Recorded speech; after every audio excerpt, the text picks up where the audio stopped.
Hello and welcome to another episode of Attacking Third, a CBS Sports soccer podcast. I'm Sandra, Herrera, lead NWSL writer for CBS Sports, joined today, as always, by my colleague and co-host Lisa Roman, broadcaster and analyst for CBS Sports. On today's episode, we're going to recap the SheBelieves Cup, United States Women's National Team versus Iceland. United States Women's National Team defeating Iceland 5-0, lifting another SheBelieves Cup. We're going to take a deep dive into that right now. But first, a quick reminder to follow us on Twitter for all breaking news at Attacking Third. And if you're joining us live on YouTube, welcome. Please hit subscribe and like this video, comment, leave us your thoughts. We've got the chat live and active, so go ahead and drop us your comments in the chat. We would love to hear from you as always, because there's a lot to talk about, a lot of exciting things to chat about, right? Everything kind of coming together in the final match day of this tournament. Let's talk about it. How you doing today, Lisa? How you feeling tonight? Late night. We're doing this live, so I gotta do the check-in. It's late on the East Coast, right? Yeah, I mean, it's definitely past the bedtime here, especially with a pretty early wake-up call because Arnold Clark was 9:30 this morning, and then we Yep. got this match starting at 9. It was a full day of really bookend by live games, which, makes nothing makes me happier than having live games and matches to talk about with you. I am pumped to dive into this one because even with Arnold Clark, this She Believes Cup came down to the very last match. I mean, heading into this, the United States needed to beat Iceland in order to win, and if they didn't, it was going to be a little embarrassing for the U.S. So I'm really excited to talk with you about it. How are you, Sandra? A little less late for you in Central Time Zone, but I mean, it's still late. We still have long work days. Listen, it's still late because, like you mentioned, like the day that we went through, right? We got up Yeah. early in the morning to cover Arnold Clark Cup, and we went ahead and did some things earlier in the day about that. People were joining us there and chatting about the performances from England, Spain, Germany, and Canada, and that one. And then now having a full slate of soccer. Not a bad day, not a bad work day for us. Not at I gotta all. say, but very long for sure. But I love that we got to be able to witness sort of what we got to witness Yeah. tonight, right? We were watching United States Women's National Team take on Iceland, really for the She Believes Cup title on the line. Some of the storylines heading into this match specifically, and honestly, like we can even throw it back a little bit to like our preview, maybe Lisa, when we were like going over the roster and talking about what was to come ahead in this She Believes Cup. Some of those storylines follow the team through the 3 match days that they had against Czech Republic, New Zealand, and then Iceland, right in the final go.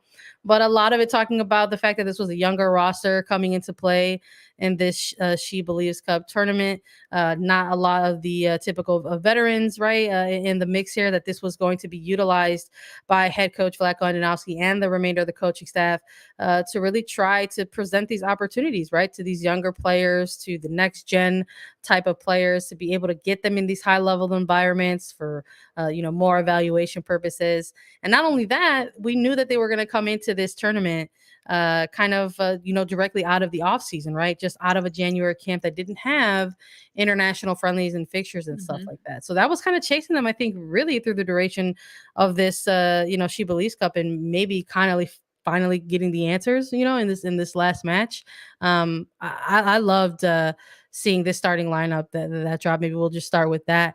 Kelly O'Hara, Yeah. Mel Pugh, right? Turner Davidson, Christy Mewis, Sandy Sullivan, Katarina Macario, Sophia Smith, Emily Fox, Lana Cook, Ashley Sanchez, Casey Murphy getting the final start, right? And a second start in net for Mhm. this United States Women's National Team. What stood out for you when you saw this starting 11, be tabbed to sort of go out there and maybe win this thing?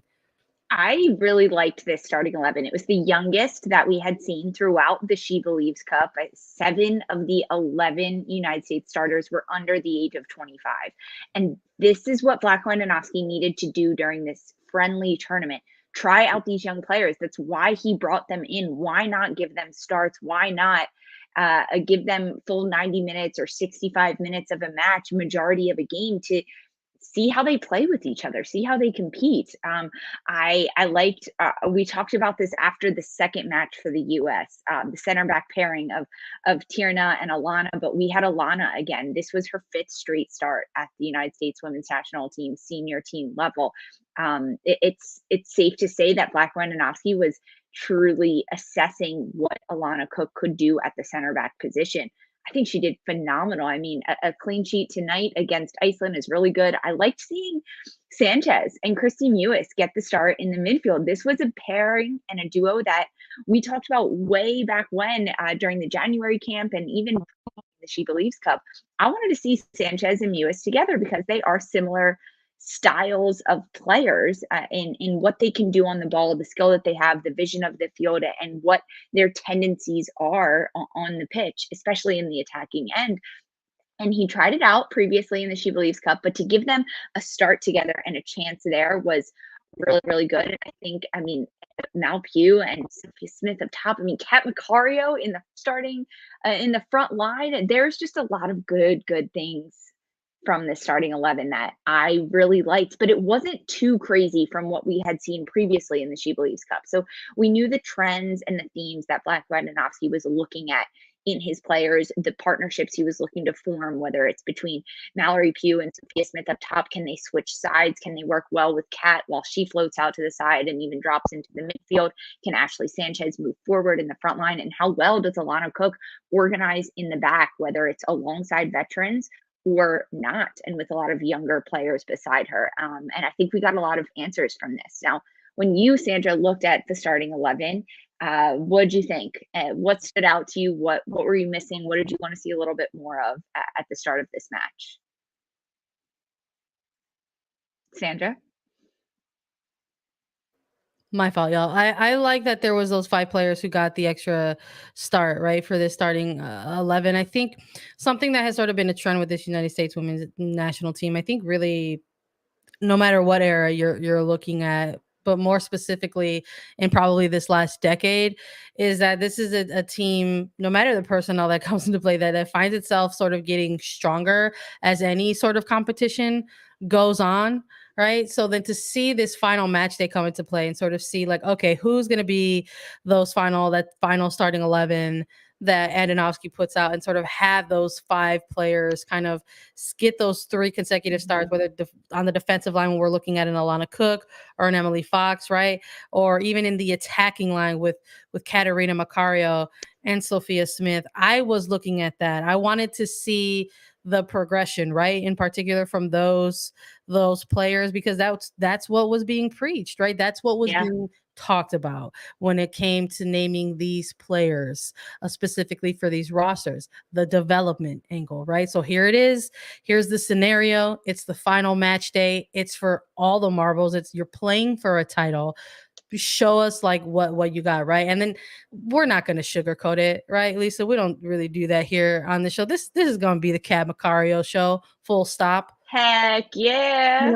Full stop. I mean, we talked a little bit about it, coming off of Sunday's game where we sort of did a back-to-back recap, right, of the first 2 matches, and just sort of taking note that yes, this is a tournament that's coming off of a January cap where there weren't a ton of matches. There's a ton of players, with the exception of one, Katarina Macario, who are out of form at the moment, right? Into preseason camps with their NWSL sides.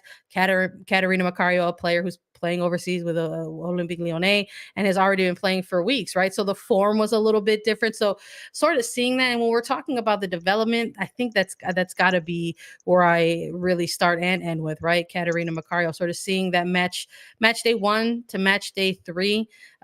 You just sort of felt like the goals were going to come from her, but they just weren't happening early, and then it just clicked in this final match.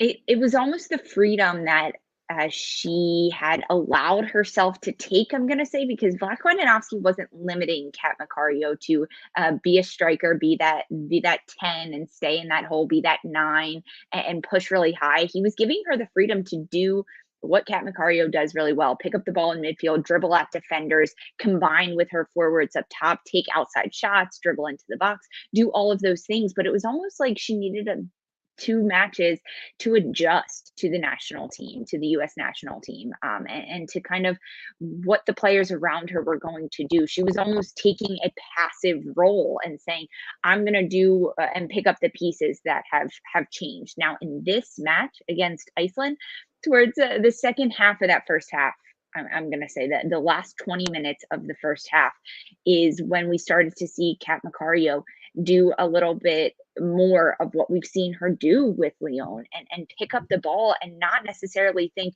okay, how can I dish it off? But okay, no, I'm going to make this run and I'm going to see which players support me and then which pass to make from there. I'm going to dictate where the play happens and what happens as it develops and unfolds in the attack. And I mean, banger, banger, banger from Kat Macario.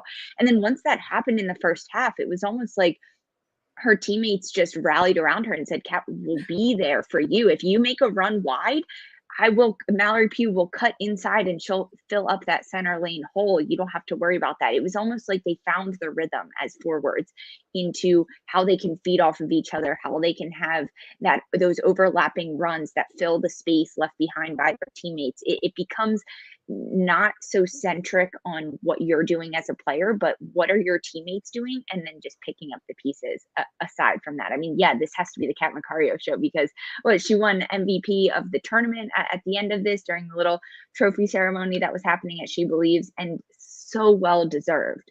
So well deserved, from her progression to the bangers that she scored. Holy cow, watching them, it was like jaw-dropping moments to see these goals from Kat Macario. And we know she can do it. We just haven't seen her do it yet with this team. And it was like unwrapping the cookie and finally getting to take a bite of it, not just being able to smell the fresh baked cookie of Kat Macario. It's the Kat Macario Show. We're going to talk more about this win from the United States women's national team. We're going to take a quick break and get right back at it. Paramount Plus is a mountain of entertainment. This is wagon trains, patrol cars, and starships. Let's fly. This is live sports, exclusive originals, and a mountain of entertainment. The dream is coming true. Paramount Plus. Stream now. Lisa, I really liked what you were talking about in terms of what Kat Macario was doing in that first half versus what she was doing the second half. Hard to believe that maybe it was a tale of two halves, so to speak, right? For just this one particular player. But I think maybe even that second goal, right, that she scored just before halftime, really kind of setting in motion things, so it's really sort of just solidifying, that tempo a little bit that they were trying to keep, going into the second half. It almost felt for a second there, like once it hit the half hour mark, right, they were already at this point out shooting Iceland, right? Yeah. Getting the looks in the final third. And you just sort of, that I don't want to say a sense of worry, right, or a sense of anxiousness or nervous settles, but something settles in.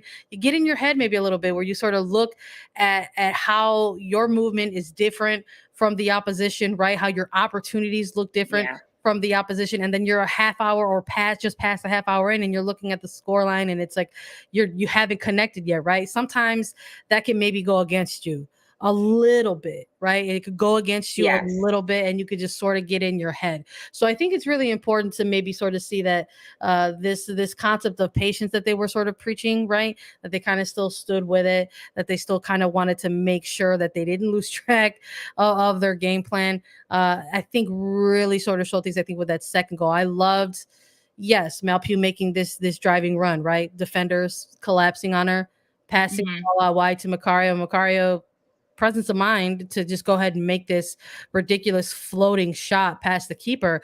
But honestly, like the other part of that's equally important is seeing somebody like a Mal Pugh, after dishing that off, still making that run into net, right? We sort of saw her crash the net like after that, and then kind of seeing that switch a little bit in the second half where each of these players end up walking away with a brace, right, from this game. And not only that, they both end up recording an assist on like each other's like respective goal, so that was also I think for me was something very promising to kind of come out of the attack here against Iceland.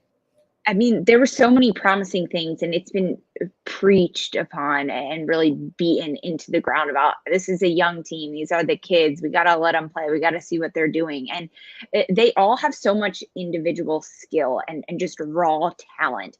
That's why they're here, and that's why they're on this roster. And then when you bring it all together, it becomes problem solving that they're working on, right? Like during this game, Kat Macario wasn't working on her shot. She wasn't like, ooh, let's see what I can score. She knows she can do that. Vlatko Andonovski knows she can do that.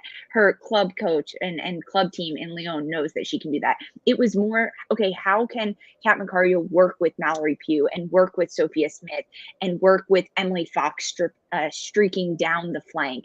And how can they unlock Iceland? Because heading into this one, these young players, 7 of them under the age of 25, didn't know how Iceland was going to set up. Are they going to be in a low block? Are they going to be in a mid block? Are they really going to bunker down and try to go for the overtime and the tie at the end of this one and sneak out, try to get a win in SheBelieves Cup that way? But or are they going to be a little bit more exposed and have a little bit more freedom in the front line? So that's what Vlatko Andonovski is looking at. Not if they can connect their passes and what runs they're making into the box, but how they're working with each other, how they're problem solving in real time on the field. And I think that it took the first 20 minutes of the first half for these players to kind of figure that out, and for Andy Sullivan to kind of communicate that with these players. I think Christy Mewis does a nice job in the midfield of making sure that Sanchez is also on the same game plan with her, and then combining with the front line, especially with the young players in Pugh, Smith, and Macario up top. It's coming together as an 11 on the field, 10 players, field players, to be able to problem solve and do that. And by the end of this match against Iceland, we saw that. We had answers to how they were able to do that, because Mallory Pugh able to reach her, 20 career goals. She ended up with 21 career goals and 20 career assists with the U.S. women's national team. Fantastic stuff from her. It was individual performances that came together to make an overall battle for this United States women's national team really fantastic. Let's maybe talk about this tournament a little bit as a whole, right? Now that we've got the ending of it. The ending of it is that this team needed to have 3 match days, right, to finally maybe have these types of looks and finishes in front of goal. But SheBelieves Cup, right, the 2022 version, it started with some question marks maybe from the casual fans who sort of took notice that there weren't those usual suspects, right, within the roster, and the questionings as to why, and the reasonings that were given for that. That's a ton of these players had not been in action for quite some time, so needing to get back into club markets before getting back into to national team markets. And then there was also the concept of, hey, this is the 7th annual edition of the SheBelieves Cup. This is the probably maybe one of the more different versions, right, or evolutions of this tournament. It started 7 years ago with different opposition in place, and there was also that narrative around this as well, right? There's the narrative of like, well, this is maybe not the same opposition that this team is used to facing when they used to face top tier teams that were ranked somewhere between, obviously United States and number 1, but between 1 and 10, right? Sort of having teams like England or France or Germany involved, or at one point having Brazil, Canada, right? Part of these SheBelieves Cup tournaments, to now this edition having Czech Republic, having New Zealand, having Iceland, different rankings throughout them. In terms of the opposition for the roster that we were covering during this time, Lisa, does it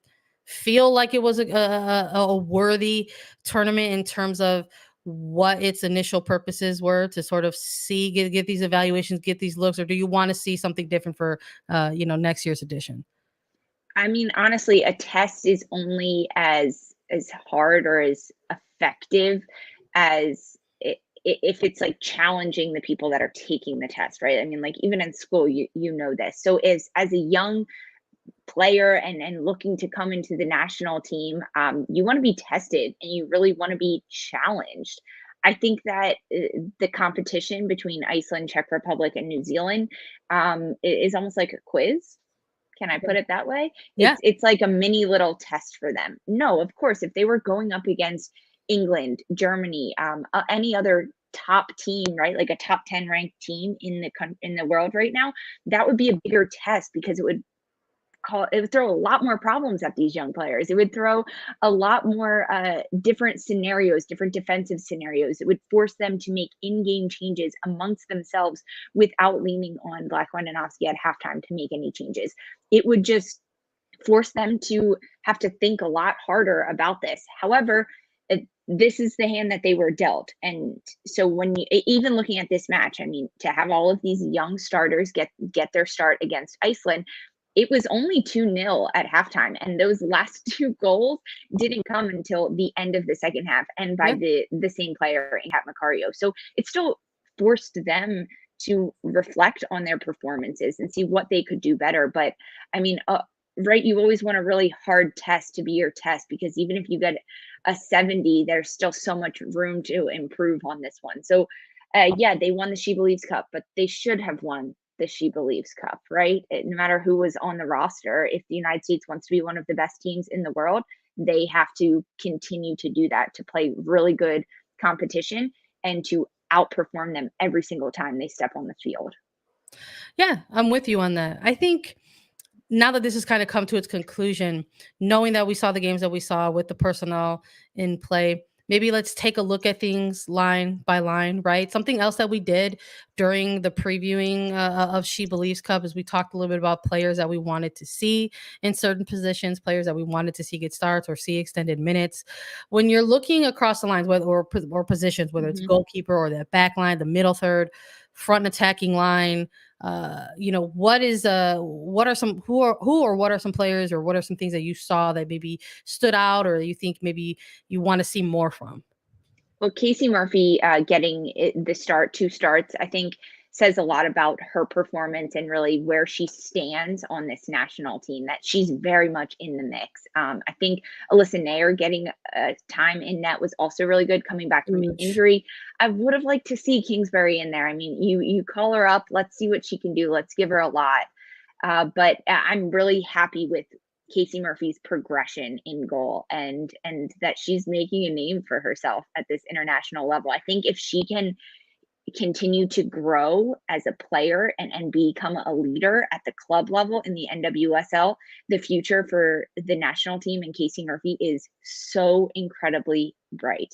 I'm going to jump to the back line here before I pass it back to you, Sandra. We love defenders. Go ahead. We love the defenders. And former defender here, I got to dive in on this. So we saw a number of different outside backs and center back pairings throughout the SheBelieves Cup. I spoke about it earlier, and I said that Sofia Huerta did a much better job at outside back in the last game for the United States versus Kelly O'Hara. Now, Kelly O'Hara back with the captain's armband against Iceland in the outside back position, along with Emily Fox. Now, Emily Fox had a really good tournament, I think. This is also a player that is looking to make a name for herself. This was her 5th straight start for Black-Wandanowski and all 3 in the SheBelieves Cup getting the start. Today, she had to be a little bit more defensive. She had some things to take care of from the Icelandic attacking side of things. And that's what I really wanted to see, is Emily Fox be tested so heavily defensively. And she was a lockdown defender. We know that day in and day out. Kelly O'Hara was a little bit quiet on the flanks today for the United States women's national team. And I don't know if it was because it was the Kat Macario show up top, but I would have liked to see Sofia Huerta in this mix with the front line of Kat Macario, Sophia Smith, Mallory Pugh, Sanchez in the midfield, along with Mewis, and see if having Sofia Huerta on the outside right back position, getting up into the flank and sending crosses in, would have proven to show a different attack towards Iceland, or if it would have still been Kat Macario and Malprio and Sophia Smith combining up top, getting in behind, getting on the flanks and sending those crosses in themselves, right? Because as a player, you would rather be having your outside back send crosses in and your 3 forwards be in the box, not one of your forwards sending crosses in and your 2 forwards be in the box. The more players in the box, the more opportunities to score. So I personally would have liked to see Sophia Huerta in an outside back position against this Icelandic team that did have a little bit of space on the flanks. They were giving the freedom for the United States women's national team to cross these balls into the box and see what magic would have come from this. Sandra, for you, I mean, defensively or even in the midfield, any other mixes that you would have liked to see? I know that Rose Lavelle was out with an injury for this match, as well as Trinity Rodman dealing with a bit of a nick after the second SheBelieves Cup match. So that's why we didn't see them. But I mean, would have been pretty cool to see Rodman out there as well. Yeah, you're absolutely feeding me what I want to be fed right now. I mean, I think we chatted a little bit about that, right? On our recap episode for Sunday's matches, sort of seeing that scoreless draw to sort of kick off this tournament, right? Maybe obviously left a lot to be desired in terms of the goal scoring, right? Because there were zero on either side of the pitch. But the movement that we were seeing, right? Sort of the chemistry that was beginning to develop between Rose Lavelle and a Katarina Macario sort of showed from the jump as like, oh, maybe this is something that's going to develop over the course of these 3 matches. So it's unfortunate that we were unable to maybe, get to see that down the stretch. But you know what? It provided opportunity elsewhere. And I really loved what we saw at Ashley Sanchez, against Iceland specifically in this kind of defining, title game, right? I thought she was everywhere on the pitch. And when we're looking at sort of that attacking three of Macario, of Pugh, of Smith, there were so many times, often where Sanchez was absolutely involved in helping to spearhead that attack or becoming an extra, extended instrument, right, of this kind of offense that they were trying to present and trying to establish out on the pitch against Iceland. So I think, obviously having her alongside with somebody like Christy Mewis, I thought was very good to have, against this sort of final test, right? Iceland, I think of the 3 teams involved in this tournament, was probably going to present a different type of test, as opposed to a New Zealand side or a Czech Republic side that they had not played in, almost 21 years. It was only the second time ever. So it was like, what type of challenges or opportunities are you going to present there? So for this Icelandic team that is just looking ahead, right, beyond to the Euros coming up and qualifiers coming up, they're in a different position, right, than maybe some of the 2 other teams, being involved in this. But absolutely 100%. If you took the goalkeeping in the back line, I'll stay in the middle third in the front line and say, love to see what Sanchez brought in this final match. I would have loved to have seen some more from Rose Lavelle and Katarina Macario had the injuries not come into play. But Katarina Macario from the jump, showing that she's probably the most informed player right now of most, and I would love to see and witness more continued development from her. I know when it comes to the international stage, this is a player that is still getting her time in with this senior women's national team, and playing at this level is going to look a little different from when you're going throughout different tournaments, right? But I liked what we saw out of this tournament from this player in particular, this event. Okay, what about, I have to ask you about Emily Sonnet, right? Stepping into this game, playing in the midfield towards the end of this, 85th minute, Mix it up, right? When that was happening, I was like, oh, wait. At first, I thought when the subs were happening, I was like, oh, she's just like out of position. She'll like drop into the back line. No, Emily Sonnet, center mid. Okay, let's see. It's like, I guess the bigger question is like, will the national team like ever see Emily Sonnet like in the center back position again? It's like her time in the national team has only been like, specifically over these last 2 years, maybe, has been like at the outside back position. And then apparently tonight was, higher up the pitch in the middle third. So, not enough time, I think, to sort of see what type of impact a player like Sonnet could have in the midfield. But I don't know if that's the start for something else for Vlatko and the coaching staff to take a look at in the future. I think ideally, looking at this now, if the World Cup is 3 months from now versus 18 months from now, I think what you're getting out of here are some of your game changers. I think there are enough players in here who have probably shown enough to the coaching staff to at least keep them in the mix and of the conversation of the larger pool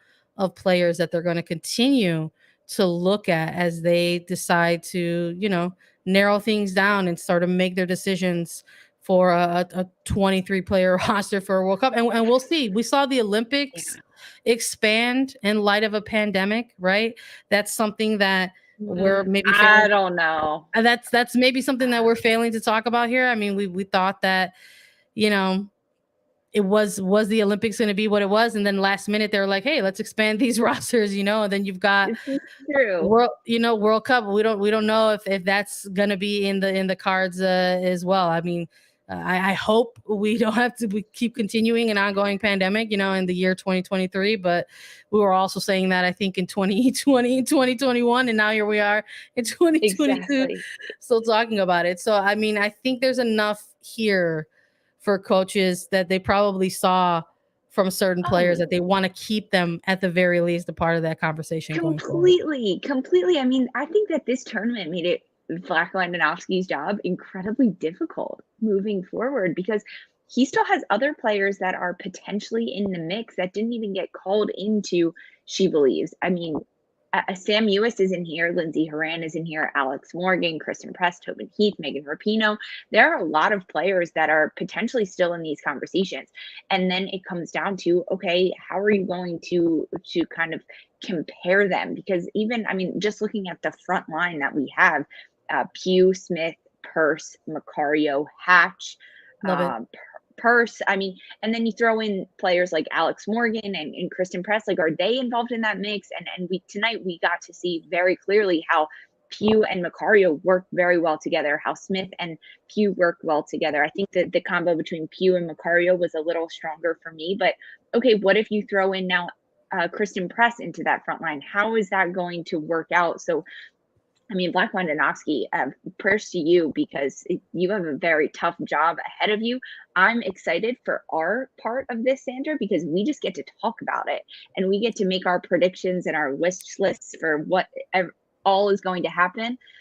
Who knows what's going to happen with this World Cup roster, because it is 18 months away and there's a lot that can happen. I mean, the NWSL season is going to start. A lot of things can change with that. We know that U.S. Women's National Team head coach Vlatko Andonovski watches the NWSL games every single week and assesses the players that he's looking at. That's how he grabs a lot of his pool players. So, I mean, tough decisions to come. And I think that these players did a great job of making his choices very difficult.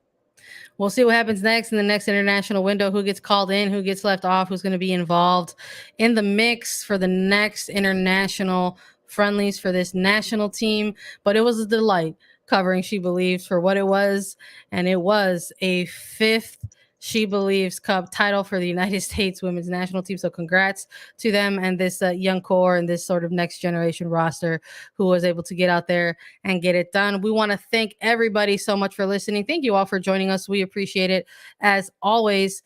Please follow us on Twitter at Attacking Third for more. We're on Apple Podcasts, Spotify, Stitcher, anywhere you listen to your podcast shows. You can subscribe to us on YouTube. Go ahead and hit subscribe at youtube.com/Attacking Third. And we will be back with more women's soccer action. NWSL team previews we're rolling out here on Attacking Third, so check them out. And we've got player interviews alongside all of our previews as well. So go ahead and check out all our content. For Sandra Herrera and Lisa Roman, this was Attacking Third.